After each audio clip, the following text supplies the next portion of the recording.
दगडखाणीत उत्खनन करणारा हेलिकॉप्टर घेत असेल तर शासनाला किती पैसे मिळाले पाहिजेत अशी विचारणा आमदार सतेज पाटील यांनी बुधवारी विधान परिषदेत केली।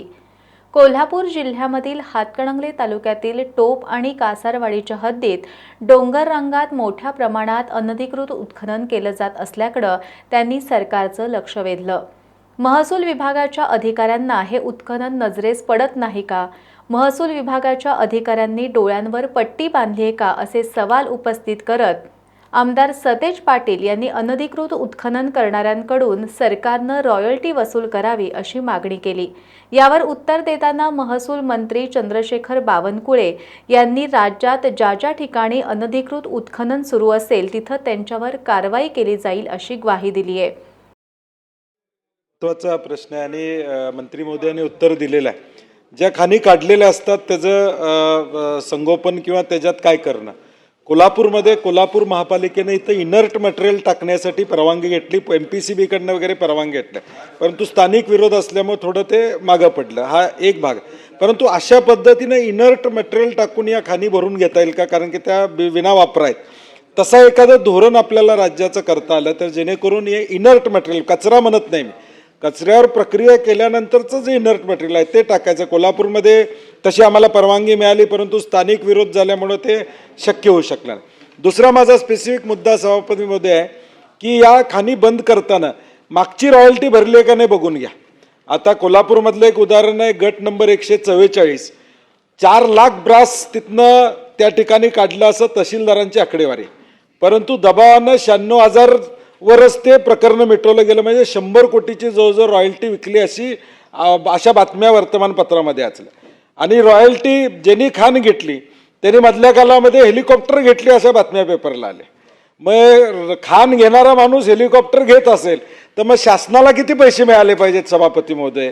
म्हणजे हे एक रॅकेट असल्यासारखी परिस्थिती आहे। तर आपण हे बंद करत असताना किंवा ते करत असताना जुनी रॉयल्टी ही वसूल झाली आहे का याचा आपण विचार करणं गरजेचं आहे। आणि स्पेसिफिक म्हणलं गट नंबर 144, 4 लाख ब्रास निघून सुद्धा आज 2 वर्ष नोटिसा काढून सुद्धा आपले पैसे वसूल होत नसतील आणि दुसऱ्या बाजूला हेलिकॉप्टर खरेदी होत असेल तर मग नेमकं आपलं डिपार्टमेंट या ठिकाणी काय करते याचा विचार करणं गरजेचं आहे।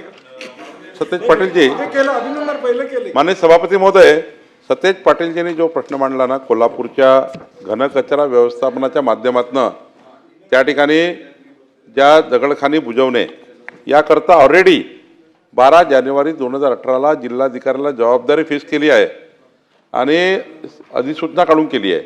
तर जिल्हाधिकाऱ्यांनी केवळ त्यामध्ये सॅग्रिगेशन करून, म्हणजे उद्या हा कचरा भरल्यानंतर कुठल्याही त्या ठिकाणी पोल्युशन होणार नाही किंवा सिपेजेस होणार नाही असा कचरा किंवा मलबा, म्हणजे याचा तर प्रायोरिटीने करायचा आहे। जिल्हाधिकाऱ्याचा हा प्रायोरिटीचा विषय असला पाहिजे, पहिल्या 5 प्रायोरिटीचा।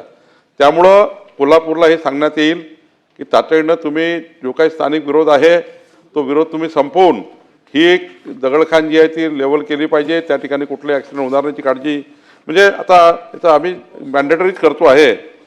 दुसरं आपण जे सांगितलं, जे 144 गट नंबर वगैरे आपला सांगितलं, आपण राज्याने आता उद्या परवा पॉलिसी येत आहे की संपूर्ण राज्याच्या दगडखाणीचं आणि वाळू खाणी जे आहेत, जे वाळू आहेत, याचं आपण ड्रोन सर्वेक्षण करतो आहे।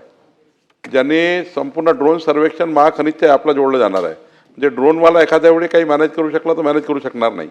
त्यामुळं आता आपण राज्याचे जिल्हा वाईज निविदा काढतो आहे। पुणेनी काढले आहे की आत्तापर्यंत जे काही खाणकाम झालं आहे ते किती झालं आणि खाणकाम करण्याकरता उपलब्धता किती आहे पुढच्या काळात त्यांचं सर्वेक्षण, आणि ज्यांनी केलं असेल त्यांनी किती रॉयल्टी भरली आहे आणि आता किती रॉयल्टी यांच्याकडे बाकी आहे, या संपूर्ण राज्याकरता आपण प्रत्येक जिल्ह्याला ड्रोन सर्वेक्षणाचा आपण निविदा काढतो आहे। पुण्याचा पहिला प्रयोग आता सुरू झाला आहे, कारण माननीय अजितदादांनी सांगितलं होतं की पुण्यातून पहिले सुरू करा। मोठ्या प्रमाणावर त्या ठिकाणी दगडखाणी झाल्या आहेत, पण त्या दगडखाणीतला नेमका महसूल किती आला, दगडखाणीत नेमका त्या ठिकाणी जास्तीचं दगडखाण केलं पण कमी महसूल आहे, तक्रारी राज्यात खूप आहे, म्हणजे प्रचंड आहे।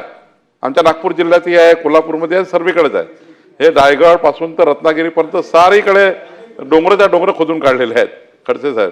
आणि त्यामुळं आपण आता याचं संपूर्ण मागच्या 10 वर्षात ड्रोन सर्वेक्षण करून त्या ठिकाणी संपूर्ण याचं सर्वेक्षण आणि त्यातली डुबलेली रॉयल्टी ही वसूल करू आणि नसेल तर त्याच्या प्रॉपर्टीतनं वसूल करू ज्याने उत्पन्न ज्याने चुकीचं केलं असेल. पण हे जे मान्य कृपाल तुमाने साहेबांनी सांगितलं की खरं तर या खाणी आता घातक झालेल्या आहेत. मोठ्या प्रमाणावर त्या ठिकाणी मुलं त्या ठिकाणी पोहण्याकरता जातात पण त्या ठिकाणी काही प्रोटेक्शन नाही आहे. त्यामुळं मला असं वाटतं 12 जानेवारी 2018 प्रमाणे आपण संपूर्ण खाणीचं प्रोटेक्शन करण्याकरता काम करू.